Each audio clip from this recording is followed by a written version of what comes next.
Mura din pala kahit mukhang pang social yung pagkain nyo dito. Yes, sir. Murang-mura pero mukhang yayamanin. Po, sir. Saan mo pala natutunan yung pagluto ng ganyan, madam? YouTube.co. Ayun. Kain tayo mga box. Kain.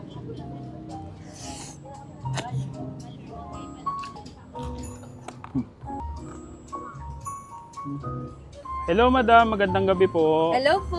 Sino may birthday, madam? Yun lang, kahit hindi mo birthday, pwede kang magpasta. Uy, ano bang meron sa atin dyan, Sir, madam? madami po kaming pasta for today. Meron po kaming tuna pasta, sweet style spaghetti, creamy carbonara, and specialty po namin, spinach pasta. Uy, nasa magkano naman yung mga tinitinda nyo dito, Ito madam? pang best plate namin na best seller namin, 159 lang po. Meron po tayong Texas toast inspired. Shrimp po yung nasa gitna niya. Uy, Tsaka okay. cheese, tapos buttered po yung bread.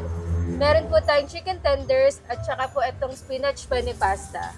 Mura din pala kahit mukhang pang social yung pagkain nyo dito. Yes sir, murang-mura pero mukhang yayamanin. Ayun. Pa-order nga ako nitong inyong spinach pasta. Sige. Madam, anong tawag sa ganyang pasta? Penne pasta po. Okay. Tapos ito po yung sauce natin with cream cheese po to.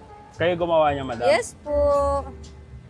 Tapos tatap lang po natin yan ng parmesan Ay, cheese. grabe. Meron pong parsley. Tapos ito po yung chicken tenders natin. May sauce yan, madam? May dip po. Ayun, may dip.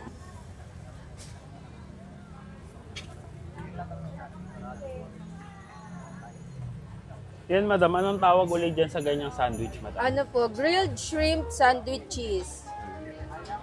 So, yan na yun, madam. Okay na po. Luto na. Yes po, ito na po yung spinach penne pasta. Grabe. Madam, mukhang talagang pang sosyalin yung tinda nyo dito. Yes po sir. Saan mo pala natutunan yung pagluto ng ganyan, madam? YouTube.co. Ay, YouTube lang. Pero ano po namin to, food tasting. Saan pala kayo matatagpuan? Dito lang po sa along Aguinaldo Highway beside Robinson Imus po. Tapat lang po ng Aguila Glass. Dito lang din po sa Southside Bazaar to. Ay, anong oras naman po kayo nag-open dito? Open po kami daily ngayong December kapag weekdays po, 4 p.m. to 11. Pag weekend naman, 4 p.m. to 12 midnight. So, Sige, madam. Tikman ko muna yan, madam, ha? Masarap yan, ha? yes po! So, mga box, ito na yung in-order ko dito sa The Pasta Corner. Ito yung isa sa bestseller nila na ino-offer na pasta dito. Siyempre, The Pasta Corner nga. So, ito yung spinach penne pasta. Ayan. So, ito yung best plate nila. Kasi best talaga dahil sa dami ng kasama. Meron na yung chicken tenders at saka yung kanilang sandwich. Ayan. So, hindi lang siya basta sandwich kasi meron na yung hipon at saka cheese sa loob. And buttered na rin yung tinapay. So, papatagalin ko pa ba? Bakbakan natin to mga box. Yun, oh. Grabe. Pang-social yung nila, pang-social yung plating nila dito. At saka yun talaga yung serving nila. Pero, abot kaya. Sa murang halaga, para kang kumain sa restaurant. Yung feels niya. Ayun, kain tayo mga box. Kain. Kain. Ang sarap. Parang ang hirap tigilan. Ito yung feeling na pag kumain ka lang, kailangan dire-diretso yung pagkain mo. Isang sarap niya. Legit. Ano siya ma-creamy. Tapos yung sauce niya, hindi siya nag-overpower yung cream cheese. Saktong-sakto lang siya. Kaya hindi siya nakakaumay. Panalods. Bayan natin ng chicken tenders na sides. May dip na rin yan. Kain.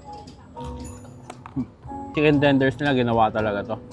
Hindi ganito yung texture ng mga chicken tenders na nabibili tapos niluluto. Ito talaga siya. Chicken breast tapos siniwa ng maliliit. Pahaba. Ito naman. Yung kanilang sandwich.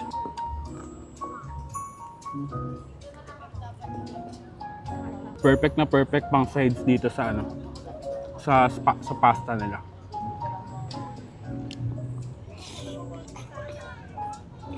Pang social yung itsura pero pang masa yung presyo. Yan, try nyo na mga box. Meron din silang iba't iba pang pasta na ino-offer dito. So paano? Gusto nyo masubukan yung gantong kasosyal na pasta pero pang masa yung presyo. Ayan. Dito lang sila matatagpuan sa Southside Bazaar. sa Imus, Cavite, along Aguinaldo Highway. Malapit lang sa Robinson at Angel's Pizza. And so, kain muna ako. Kita-kits sa susunod kong dadayuhin kung saan may masarap, mura at kakaibang kainan. And don't forget to eat, ride and grind. Let's go.